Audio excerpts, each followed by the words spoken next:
All right, let's talk defense here for Alabama, because the resume at this point is historic. Historic in regards to holding down quality opponents to single digits, holding them out of the red zone continuously. They gave up the one touchdown to Washington on the second drive of the football game and had not given up red zone territory for quite some time.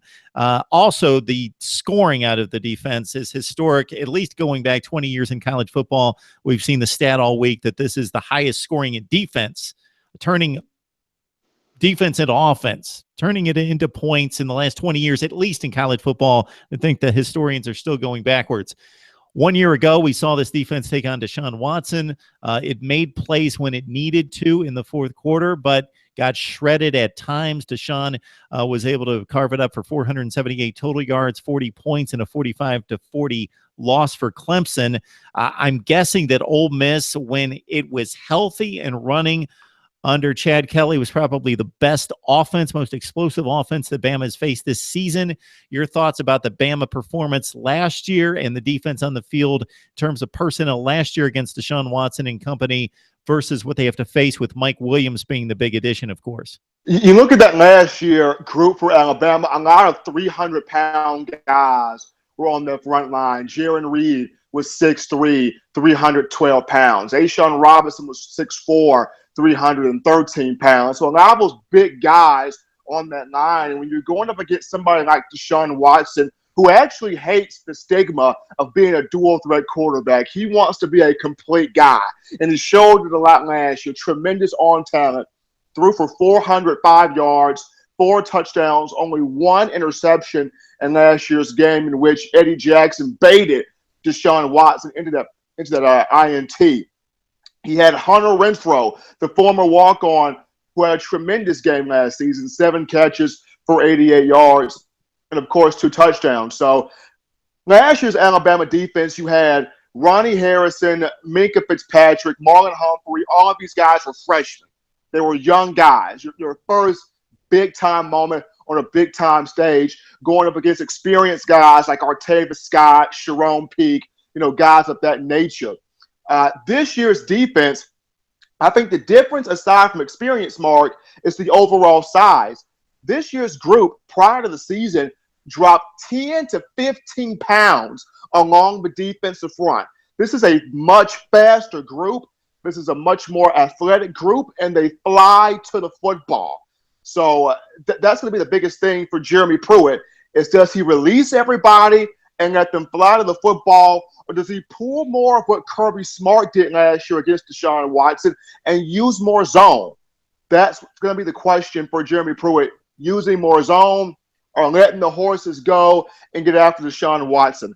I think the biggest edge for Clemson is having all the weapons back healthy. You mentioned Mike Williams, but also keep in mind Deion Kane was supposed to play in this game last year, and he was suspended.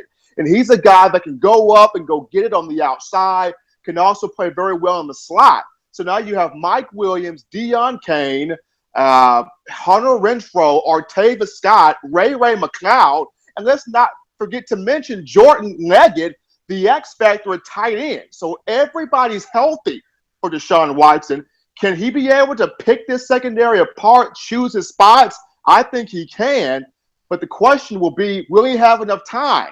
Because the difference between last year and this year's front for Alabama, they are fast, and they get off the ball in a nanosecond to come after your quarterback. Deshaun Watson is going to be burdened with the shouldering of the entire offensive load for the most part, outside of Wayne Gallman in the running game for Clemson. Not so much Jalen Hurts and what's expected of him for Alabama, but after a 7-for-14 day against Washington, a game in which after the first couple drives, Alabama took control, didn't blow out Washington, but took control of the game, and the defense obviously showed that it was going to have its way. Not much expected of Hurts or needed or required of him last game, but this game maybe a little bit more is going to be on his shoulders.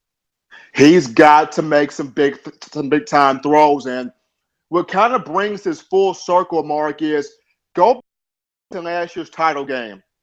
Jalen Hurts came in as an early enrollee. Guess who he emulated? Deshaun Watson. You go from emulating him to now actually playing against him. And this sets up the whole headline story wave, two dynamic quarterbacks on the same field.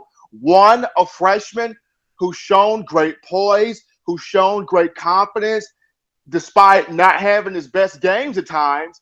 He keeps the same facial expressions versus a seasoned veteran in Deshaun Watson, who watched a Heisman elude him twice. Heisman Trophy got away from him twice. The national championship game eluded him.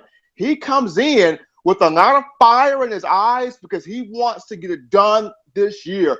For Jalen Hurts, despite the fact of how well Bo Scarborough's been playing as of late, and they're going to give him the football, how well Damian Harris has played, even how well Josh Jacobs has played, at the end of it all, Mark, Hurts has got to be able to make some passes accurately downfield to keep that Clemson defense honest. Because Brent Venables is going to come into this game telling his guys, telling Ben Boulware, Cordero Tankersley, and the crew, we're not playing a quarterback that can run. We're playing a running back that can throw. We got to make him beat us over the top with pinpoint, crisp passing. For Jalen Hurts, he's got to be able to make some throws and hit them on time. For first-rate Alabama content throughout the year, you go to Touchdown Alabama, but especially in these ensuing days as we lead up to the national championship game, you want to check out Stephen M. Smith of Touchdown Alabama and the rest of the staff there. Go to the site. We'll not put Stephen on the spot because we know that prediction is coming at some point on the site. So we'll let me watch more film there. first. Let me watch more film first, Mark. I'm starting to break more down. Yeah, you're like me, Stephen. You don't like to throw out a quick knee-jerk reaction prediction. You like to look at things and wait till that last second, that last opportunity to put your neck on the line. Stephen M. Smith of Touchdown Alabama. Stephen, it's always a great time. If we don't talk to you before the national championship game, enjoy the game. It should be a great one. Thank you, Mark, man. Have a blessed new year. I appreciate it.